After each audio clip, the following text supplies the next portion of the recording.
All right, so those guys we learned about in history class, the founding fathers, the names on all the monuments. Yeah. Washington, Jefferson, Franklin. Right. We were basically taught that they were like flawless heroes, right? Yeah, we all had this image of them almost like national saints. Totally. The brilliance, the dedication to liberty. I mean, those are definitely real parts of the story. Oh, absolutely. But what if we like peek behind the curtain a little bit, What happens when we look beyond like the official narrative? Right. Well, we did some digging, and let me tell you, we found some stuff. Interesting. Secret scandals, moments that make you go, wait a minute, that really happened. I love it. So today, we're going to dive into all that. Awesome. The good, the bad, and the kind of shady sides of these guys that you definitely didn't learn about in school. And it's important to remember that, looking at the less flattering parts doesn't mean we're like dismissing their achievements. Right. It's more about getting a complete picture. Yeah. They were products of their time, contradictions and all that. Exactly.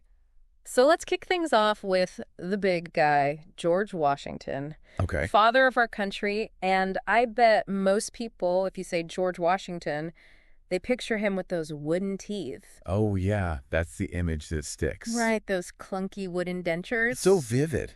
It It makes you wonder how he even talked. I know, but get this. The truth about his teeth, it's way creepier than wood.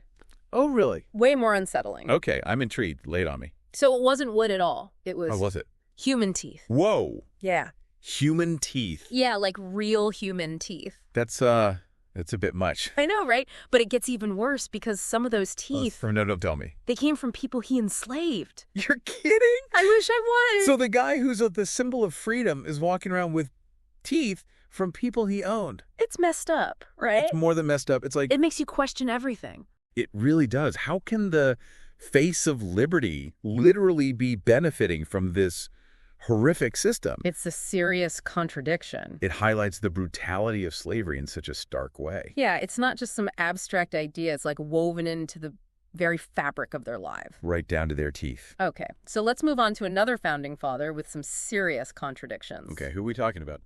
Thomas Jefferson, the guy who wrote, "All men are created equal." Oh, boy. Right? Those words are like the cornerstone of America.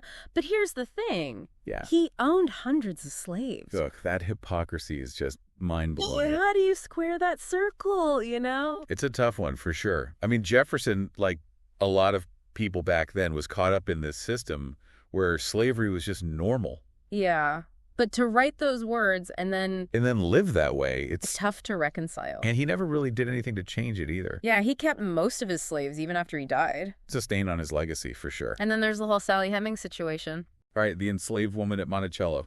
Yeah, we're not talking rumors here. This is proven right. Yeah, DNA evidence confirms Jefferson fathered at least 6 children with her. And that brings up a whole other layer of messed up stuff. Absolutely. You've got this powerful man. One of the most powerful men in the country. And this woman who had zero power to say no to him. It's hard to even call it a relationship. It's abuse, plain and simple. It shows how deeply embedded exploitation was in slavery.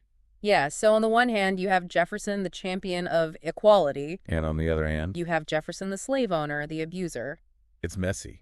It is. It makes you realize that even brilliant minds can be complicit in terrible things. Okay, so let's move on to someone who seems a little less controversial at first glance. Okay, who's that? Benjamin Franklin, the kite guy, Right. Oh, Ben Franklin, the inventor. Wise old Ben. Everyone loves him, right? Seems pretty harmless. But guess what? Ben was a member of a secret club in England called Called what? the Hellfire Club. The Hellfire Club? Yeah. What do you think went down at the Hellfire Club? I don't know, some wild stuff, I'm guessing. It's Well- putting it mildly. Okay, give me the details. Well, accounts vary. Some say it was all intellectual debates and whatnot, Right. but others say it was way more Way more. like heavy drinking, gambling, and things that would have been considered super scandalous back then. Oh, wow. So Ben Franklin wasn't so straight-laced after all. Not exactly. And here's another thing. During the American Revolution, when he was in France trying to get them to help us, Yeah. some people thought he was a spy. A spy for who? That's the thing. They weren't sure, maybe for both sides. Whoa, double agent Ben Franklin? That's crazy. I know, right? So much for the simple inventor image. It makes you wonder what else they're not telling us about these guys. Right. They all have their secrets. So how does this change your view of Franklin? I don't know. He's definitely more interesting now. More human, right? Yeah, more complex. It's a good reminder that everyone, even the people we put on pedestals, have their hidden sides. Speaking of complicated figures, let's talk about Alexander Hamilton. Oh, yeah. The star of the show these days. I know everyone's obsessed with the musical, but we're going old school. Okay. We're talking about his duel with Aaron Burr. Yeah, that's a pretty dramatic story. It is, and it shows just how intense politics was back then. People really took their reputation seriously. They did. So for those who don't know, can you explain what dueling was all about? Sure. So basically, it was a way for gentlemen to settle disputes. Right. Like, if someone felt insulted or their honor was damaged, Yeah. they could challenge the other person to a duel. And then they shoot at each other. Exactly. It was seen as a way to defend your honor. Sounds kind of crazy now. It does.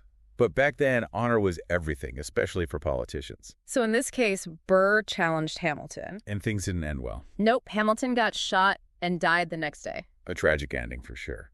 But here's where it gets really interesting.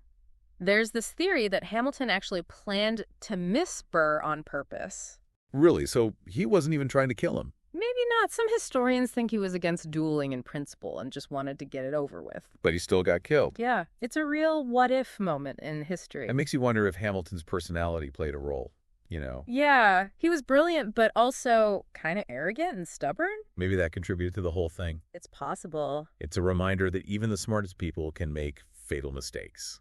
So we've covered a lot of ground today, some pretty dark stuff. Yeah, we have. What's the main takeaway for you? I think it's that we need to see the Founding Fathers as real people.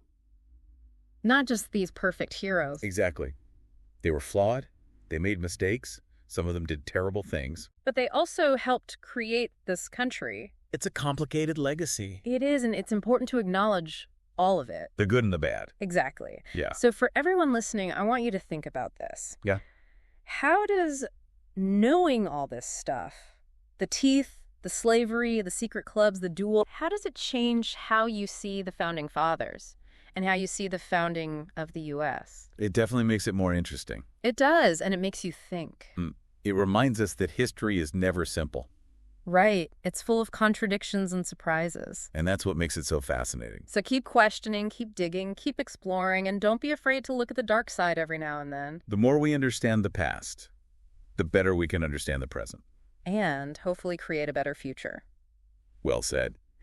Thanks for joining us on the Deep Dive. My pleasure. We'll see you next time. See ya.